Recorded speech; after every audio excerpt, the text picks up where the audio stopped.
আয়োজনটাই করা হয়েছে শুধুমাত্র যারা যারা যারা শহীদি মার্চে যারা শহীদি মার্চে তারা হচ্ছে শহীদদের স্মরণ, মূলত শহীদদের স্মরণে তাদের যে আজকের এই শহীদি মার্চ। এবং এটি জানেন ইতিমধ্যে আমরা যেটি দেখছি ঢাকা বিশ্ববিদ্যালয়ের যে এলাকা সেটি এখন প্রদক্ষিণ করছে মিছিলের যে মূল যে অংশটি রয়েছে।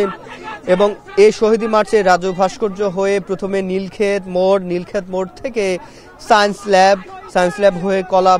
বাগান। এবং আমরা এই সায়েন্স ল্যাবের কথা যখন আসছে, সায়েন্স ল্যাবে আমরা যখন দেখেছি 16, 17, 18 তারিখের দিকে, অর্থাৎ 16, 17, 18 জুলাই এই সময়টায় যখন ঢাকা বিশ্ববিদ্যালয়ে পুরোপুরি বন্ধ, হলগুলো বন্ধ, ঠিক তখন কিন্তু এই সায়েন্স ল্যাবে কলেজ পড়ুয়া, স্কুল পড়ুয়া শিক্ষার্থীরা সেখানে প্রতিরোধ গড়ে তোলে এবং সায়েন্স ল্যাব মোড় অবরোধ করে তাদের যেই মিছিল এবং তাদের যে স্লোগান সেটি কিন্তু আমরা দেখেছি। এবং সেক্ষেত্রে আমরা সেখানে দেখেছি এই যে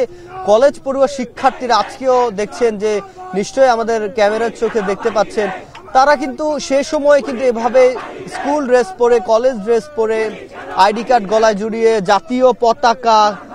মাথায় বেঁধে, জাতীয় পতাকা লাঠিতে বেঁধে তারা স্লোগানে মিছিলে রাজপথ মুখরিত করে রেখেছিল। এবং এই যে মাসখানেকের যে আন্দোলন,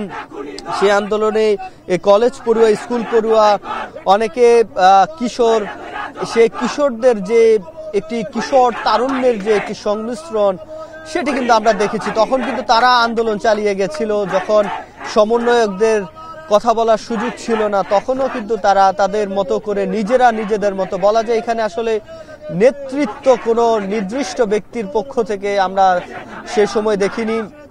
সে জুলাইয়ের মধ্য জুলাই, উত্তাল জুলাই, রক্তাক্ত জুলাই, সে সময় কিন্তু এই স্কুল কলেজ পড়ুয়া শিক্ষার্থীরা সায়েন্স ল্যাব ধানমন্ডি এই এলাকাটি অবরোধ করে তারা সেখানে তাদের যে দাবিগুলো উত্থাপন করেছিল এবং সেক্ষেত্রে আমরা সংঘর্ষ জড়াতে দেখি। এবং সে সময় কিন্তু অনেকেই আহত হয়েছেন। সেখানে থেকে আমরা যেটি দেখেছি রেসিডেন্সিয়াল মডেল কলেজের একজন শিক্ষার্থী নিহত হয়েছেন। এবং তারপরে কিন্তু তার রেসিডেন্সিয়াল মডেল কলেজের শিক্ষার্থীরা তো নেমেছেই, পাশাপাশি Dhaka college, model, ideal college এবং সিটি কলেজের যারা শিক্ষার্থীরা রয়েছে, নূর মোহাম্মদ, মুন্সি আব্দুর রব, তারা সেক্ষেত্রে সেই সব শিক্ষার্থীরা কিন্তু সে সময় একত্রিত হয়ে অভিন্ন যে আন্দোলন সেটি কিন্তু তারা করেছে, চালিয়ে গেছে। একেবারে উত্তাল জুলাই যখন সবকিছু বন্ধ করে দেওয়া হয় তখনও কিন্তু আমরা এই স্কুল কলেজ পড়ুয়া শিক্ষার্থীরা রাস্তায় ছিল। তাদের যে আজকেও আমরা দেখছি যে সকল শিক্ষার্থীরা আজকে তাদের এই যে কলেজ শিক্ষার্থীরা আইডি কার্ড গলায় ঝুলিয়ে এবং তাদের যে বলা যায় ড্রেস পরে একেবারে, অর্থাৎ তাদের যে শিক্ষার্থী পরিচয়ে তাদের যে দাবিগুলো সেগুলো কিন্তু তারা উত্থাপন করছেন এবং তারা বারবার একই কথা বলছেন, তাদের সাথে যে অন্যায় হয়েছে, তাদের উপর যে হামলা হয়েছে, সেক্ষেত্রে যারা নেপথ্যে কাজ করেছে তাদের যাতে দ্রুত বিচার করা হয় এবং সেই সাথে এরকম যাতে আর কখনো এমন ফ্যাসিবাদী যে রিজিম সেটি যাতে কায়েম করতে কোনো সরকারি আর সক্ষম না হয় এবং ছাত্রদের চাওয়ার সামনে যে সরকারি আসুক তারা যাতে জনগণের সরকার হয় এবং জনগণের সরকার হয়ে যাতে কাজ করে।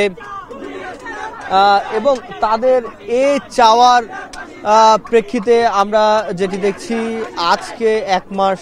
পূর্ণ উপলক্ষে তারা যে শহীদি যে মার্চ করছে, সে শহীদি মার্চে তারা বারবার এই কথাটি বলছে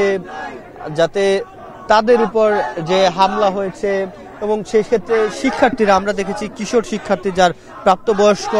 হয়নি তারাও কিন্তু তাদেরকে গ্রেপ্তার করা হয়েছে, যে মামলা দেয়া হয়েছে। এবং এই মামলা এবং গ্রেপ্তারের পর আমরা যেটি দেখেছি 5 তারিখ যখন শেখ হাসিনা সরকার পালিয়ে যায়, ঠিক তখন অনেককে তারপরে 5 তারিখের পর থেকে তাদেরকে ছেড়ে দেওয়া হয় এবং এই যে শিক্ষার্থীদের এবং সেই সাথে আমরা শিক্ষার্থীদের কথা এতক্ষণ বলছিলাম, সেই সাথে আমরা জনতা দেখছি সব গৃহিণী থেকে শুরু করে একজন কর্মজীবী মহিলা কিংবা ব্যাংকার, আইনজীবী, কে ছিল না সেই আন্দোলনে, সে উত্তাল যে জুলাই, সেই জুলাই আমরা দেখেছি। সেই সব আজকেও একেভাবে শহীদি যে মার্চ করা হচ্ছে, সেই শহীদি মার্চে উপলক্ষে সেক্ষেত্রে সর্বস্তরের যে মানুষ, সেই সর্বস্তরের মানুষ যে দাবিগুলো, সেই দাবিগুলো তারা উত্থাপন করছেন এবং তারা বারবার উৎসাহিত করছে এখানে যারা এই হত্যার সাথে জড়িত তাদের বিচার করা হয়। এবং আমরা যেটি দেখছি, প্রশাসনের উপরের পদ থেকে নির্দেশনায় নিচের যারা সদস্য ছিল, আমরা দেখেছি পুলিশ সদস্য এবং আনসার সদস্য এবং অন্যান্য আমরা বিজিবি সদস্যদেরকে আহত হতে দেখেছি, কেউ কেউ নিহত হয়েছেন। এই যে জনগণের বিপরীতে যে দাঁড় করিয়ে দেওয়ার যে একটি বিষয়, সেটি কিন্তু আমরা দেখেছি এবং এই কথাটি কিন্তু তাদের এখানে স্লোগানে মিছিলে উঠে আসছে, যাতে প্রশাসন জনগণের জন্য কাজ করে এবং জনগণের পক্ষে হয়ে কাজ করে এবং সামনে যে সরকারই আসুক তাদের কথা হচ্ছে সেটি যাতে জনগণের সরকার হয় এবং জনগণের পক্ষে কাজ করে এবং যাতে আবার নতুন করে যে ফ্যাসিবাদ যেটা, সেটা যাতে কায়েম না হয় এবং অন্তর্বর্তী সরকারের কাছে তারা যেটি বলছে যে অন্তর্বর্তী সরকার ডক্টর ইউনূসের নেতৃত্বে এই অন্তর্বর্তী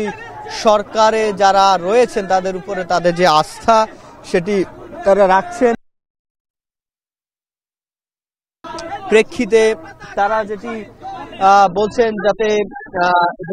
আস্থার যে বাস্তবায়ন সেটি যাতে হয়। আমরা ইতিমধ্যে ভিসি চত্বরে অগ্রভাগ যেটি, সেটি ভিসি চত্বর তো পার হয়ে গেছে, একেবারে নীলক্ষেতের কাছাকাছি চলে গেছে। যে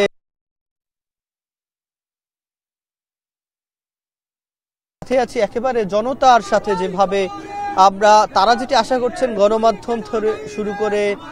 বাকি যারা রয়েছেন, যাদের কথা বলার সুযোগ রয়েছে এবং প্রশাসন, তারা যাতে শিক্ষার্থীদের পক্ষে থাকে এবং অর্থাৎ ছাত্র জনতা যারা মজলুম তাদের যাতে পক্ষে থাকে, আমরা সেটি দেখছি। তারা তাদের যে মিছিলে স্লোগানে সে কথাটি বারবার ফুটিয়ে তুলছেন এবং এই যে ছাত্র জনতার আজকে শহীদি মার্চ, সেই শহীদি মার্চ আপনাদেরকে আরেকটু জানিয়ে রাখি যে এর পথ কি হবে। যেহেতু আজকে বৃহস্পতিবার, সেক্ষেত্রে অনেকে অফিসগামী যাত্রী অফিস থেকে বের হবেন এখন এবং সেক্ষেত্রে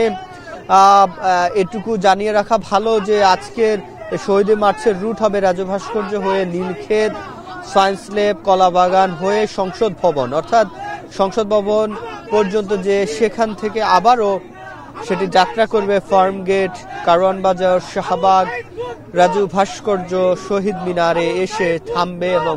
এখানেই তাদের যে শহীদি মার্চ সেটি শেষ হবে। এবং আজকে আমরা এই ঢাকা বিশ্ববিদ্যালয়ের শিক্ষার্থীরা যেমন রাজু ভাস্কর্যে 3টার আগে থেকে এসে অবস্থান নিয়েছিল, ঠিক তেমনি অন্য যে